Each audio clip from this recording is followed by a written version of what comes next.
Now we will discuss about Maxwell second law of electromagnetism. हम लोग पहले देख चुके हैं कि Maxwell's first law of electromagnetism क्या होता है, जो कि del dot D is equal to rho V होते हैं, मतलब divergence of electric displacement vector is equal to volume charge density हुआ करता है, जिसके बारे में हम लोग सिस्टमैटिक रूप से काफी फ्लो से और काफी बढ़िया ढंग से एक्चुअली जो है इसका डेरिवेशन देखे हुए हैं, जिसका वीडियो मौजूद होगा आपको। आज हम लोग जो देखेंगे वो Maxwell second law of electromagnetism देखेंगे, जो कि उसका प्रूफ भी पढ़ेंगे और ये एक बहुत आसान प्रूफ हुआ करता है। जो Maxwell second law of electromagnetism जो होता है वो क्या होता है, del dot B is equal to zero होता है, जहां पे बी जो है क्या है, मैग्नेटिक फील्ड ऑफ इंडक्शन आप इसको बोलते हैं। ठीक है, तो हम लोग इसको प्रूफ करेंगे। तो देखिए, इसको प्रूफ करने के लिए ये बहुत बेसिक एक्चुअली प्रूफ रहा करता है, बहुत आराम से प्रूफ हो जाएगा। इसके लिए जो बेसिक जानकारी का जरूरत पड़ता है वो ये रहता है कि मैग्नेट जो रहा करता है वो हमेशा डाइपोल के फॉर्म में एग्जिस्ट करा करता है। कहने का मतलब क्या है, जैसे चार्ज के बारे में आप जानते हैं कि पॉजिटिव चार्ज तो अलग रह सकता है, निगेटिव चार्ज तो अलग रह सकता है, मतलब चार्ज जो है वो मोनोपोल के रूप में रह सकते हैं, लेकिन कभी भी मैग्नेट जो है मोनोपोल के रूप में अलग से नहीं मिले। कोई ऐसा मैग्नेट आप नहीं देखिएगा जिसमें साउथ सिर्फ हो और अलग हो, एक्चुअली नॉर्थ सिर्फ हो और अलग हो, ऐसा नहीं हो सकता। जब भी आपको मैग्नेट रहेगा, साउथ और नॉर्थ दोनों का जो है पोल उसके साथ को एग्जिस्ट करते रहेंगे, मतलब एक ही साथ आपको मिलेगा। जैसे एग्जाम्पल के रूप में मान लीजिए कि ये मैग्नेट है, तो ये मैग्नेट है तो इसका नॉर्थ और साउथ हमेशा एग्जिस्ट करता रहेगा। यदि सपोज कर ली, सोचिएगा इसको कट कर दे रहे हैं, कट करने से नॉर्थ और साउथ अलग हो जाएगा, तो ऐसा नहीं। जैसे ही कट करिएगा फिर वो वाला जो पेयर रहेगा उसके पास नॉर्थ साउथ आएगा और दूसरा वाले पेयर के पास फिर नॉर्थ साउथ रहेगा। कहने का मतलब है कि डाइपोल हमेशा ही मैग्नेट में एग्जिस्ट करता रहता है, पहली बात।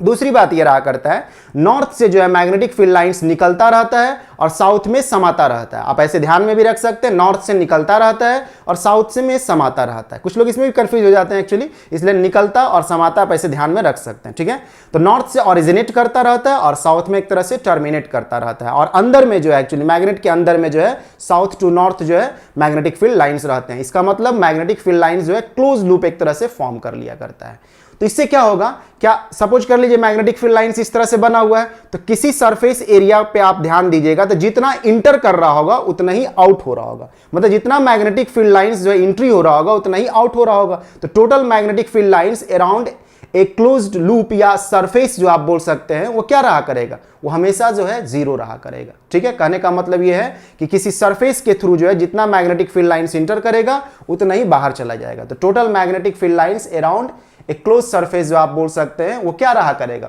वो हमेशा जो है जीरो मिला करेगा। इसी बात को हम लोग जो है इस्तेमाल करेंगे इसको प्रूफ करने के लिए, जिसको हम लोग जानकारी के लिए देखिए एक तरह से दिया हुआ है। यदि सपोज कर लीजिए मैग्नेटिक फील्ड लाइंस को जो है आप कोई मैग्नेट लीजिए और उसमें पाउडर्ड रूप में जो है आप सपोज कर लीजिए कि पाउडर्ड रूप में आप कुछ आयरन फिलिंग्स वगैरह को रख देते हैं, तो आयरन फिलिंग्स अपने आप को जो है इस तरह का अरेंज कर लेगा।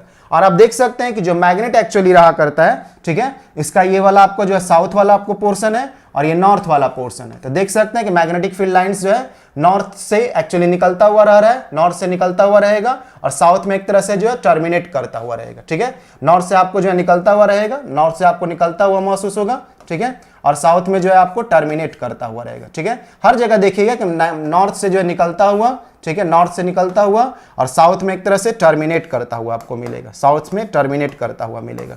ठीक है, तो आप कोई भी सपोज कर लीजिए, आप एरिया आप यदि सपोज कर लीजिए, ले लीजिए, सपोज कर लीजिए कोई भी क्लोज सरफेस एरिया लीजिएगा, तो जितना इसमें एंट्री कर रहा होगा मैग्नेटिक फील्ड लाइंस उतना ही बाहर निकल जा रहा होगा।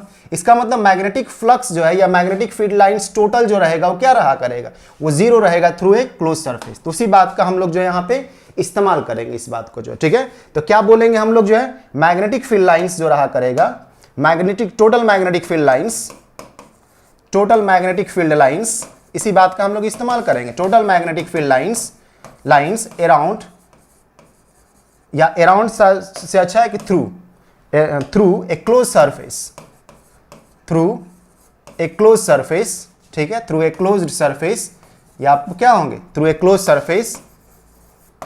सरफेस इज ऑलवेज जीरो, क्योंकि जितना इंटर किया रहेगा उतना ही जो है बाहर चला जाएगा magnetic field lines.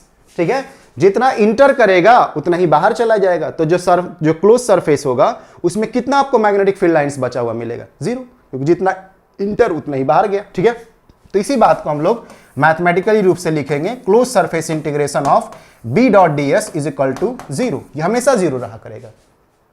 Close surface integration, close का सिंबल ऐसे दिया हुआ है, close surface integration of B dot D S is equal to zero. ठीक है, अब इसी में हम लोग जो है इसमें आप जो है गॉस डाइवर्जेंस थ्योरम लगा दिए, जैसा कि हम लोग पहले भी देखे थे। फर्स्ट लॉ में भी गॉस डाइवर्जेंस लगाए थे, जो कि क्या बताता है, वो आपको क्लोज सरफेस इंटीग्रल को वॉल्यूम इंटीग्रल में बदल करके देता है। तो यूजिंग गॉस डाइवर्जेंस थ्योरम, जो कि मैथमेटिक्स का थ्योरम रहता है, आप इसको मैथमेटिकल फिजिक्स वाले सेक्शन में देख सकते हैं। यूजिंग गॉस डाइवर्जेंस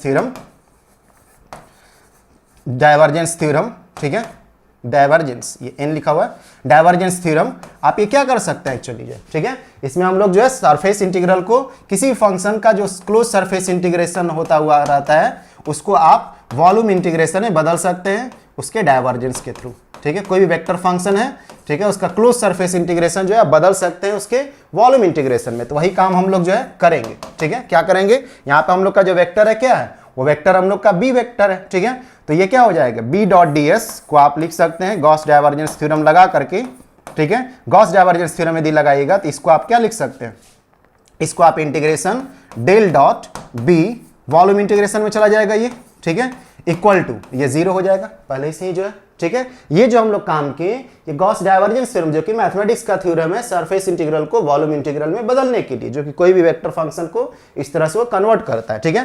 तो यहां से आप क्या कंक्लूजन के पास चले जाइएगा, वॉल्यूम तो 0 नहीं है, जब आप किसी सरफेस को क्लोज करेगा तो उसको कुछ ना कुछ तो वॉल्यूम आएगा, तो निश्चित रूप से डीवी यदि 0 नहीं है तो डेल डॉट बी जो होगा वो आपको जो है 0 होगा, ठीक है। डीवी 0 नहीं है ना, तो डीवी 0 नहीं होगा तो डेल डॉट बी यहां से कंक्लूजन लीजिएगा, क्या हो जाएंगे, 0 आपको हो जाएंगे। तो यही जो है Maxwell's second law of electromagnetism था, काफी इजी था एक्चुअली, बोले ही थे कि ये काफी इजी रहता है, ठीक है। सेकंड लॉ और जो थर्ड लॉ रहा करते हो काफी इजी रहता है, तो हम लोग सेकंड लॉ का प्रूफ देखें, ठीक है। नेक्स्ट में हम लोग जो है थर्ड लॉ को देखेंगे, एक्चुअली बहुत आसान है, ठीक है। मेन जो कॉन्सेप्ट था बताया कि मैग्नेट डायपोल के फॉर्म में एग्जिस्ट करता है, इसलिए जो है नॉर्थ से जितना मैग्नेटिक फील्ड निकलेगा उतना ही साउथ में टर्मिनेट कर लेगा। तो किसी भी क्लोज सरफेस में आप यदि मैग्नेटिक फ्लक्स को या मैग्नेटिक फील्ड लाइंस को जो है यदि आप काउंट करिएगा तो क्या होंगे, 0, क्योंकि जितना एंट्री उतना ही एग्जिट होगा, ठीक है। उसी बात का हम लोग इस्तेमाल कर लिए, उसके बाद गॉस डाइवर्जेंस थ्योरम लगाया, रिजल्ट जो है खट से चलाया आपको जो है, ठीक है। तो यहीं रहने दे रहे, नेक्स्ट में